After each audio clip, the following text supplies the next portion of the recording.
Welcome back everyone, this is another 3-Minute Thursday video. Tonight we are working on this Puch Magnum and we're going to answer the question how to adjust a Puch starter clutch cam.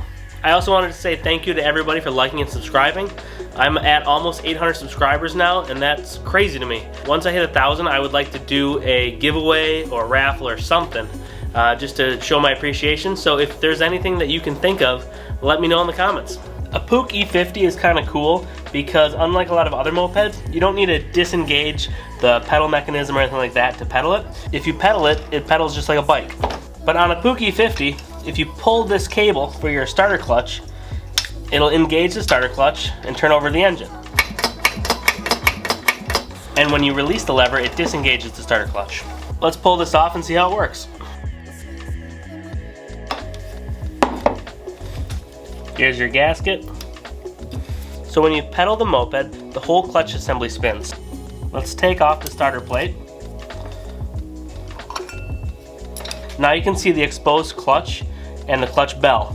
The clutch bell is attached to the transmission portion and the clutch is attached to the engine portion. If you spin the clutch bell, the transmission spins and the rear wheel spins. But if you spin the clutch, the engine turns over.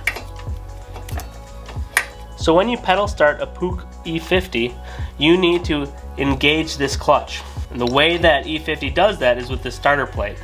It has these grooves in it that lock into the clutch bell. The starter plate floats onto the end of the crank, so it's not actually touching the clutch, so it can spin without turning over the engine. When you press on this plate, it presses the clutch and it turns over the engine. In order to push the plate in, we have to press on the end here. To do that, there's a little cam in the transmission cover. And when you pull this, it rotates it. At the resting position, it sits like this, where it's flat on this side and it doesn't touch the starter plate. But when you pull it, it pushes out and it presses the starter plate in. When you install the clutch cover, you want this flat part to be completely flat. That way when you pull the clutch cable, it'll twist it and this will press on the starter plate. When the cam is flat, this lever is at about 9 o'clock. There's a spring in here, so when you let go, it'll bounce back a little. Some people will take this off to clean it, and then they don't know where to put it back on, because if you put it on over here, you know, then the cam isn't lined up. There's a spring right here and a little hole right here, and those have to go in together. But you can put this on the shaft before you line up the spring. Make your cam so it's completely flat and put this on at 9 o'clock. But don't worry about getting it on the spring, because it will not line up. Once you have this arm on at 9 o'clock, you can spin it and it'll slide into the spring. Now it's spring loaded and will retract when you let go.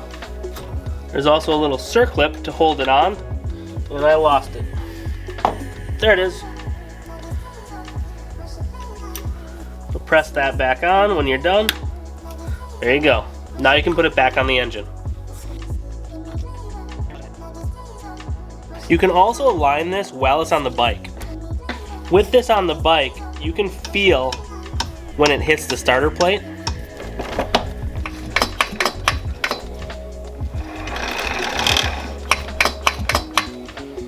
So you know that right there on the cam is when it hits. So you can just rotate this cam until it hits with your fingers or with this. Put this on. And then with a screwdriver, you'll have to push that little spring down. There you go. Don't forget to put the circlip back on. There you go. Hopefully all of that made sense. I showed you 2 different ways on how to adjust the starter cam on an E50, and I hope that you understand how the starter clutch works. Thank you all for watching. Please like and subscribe.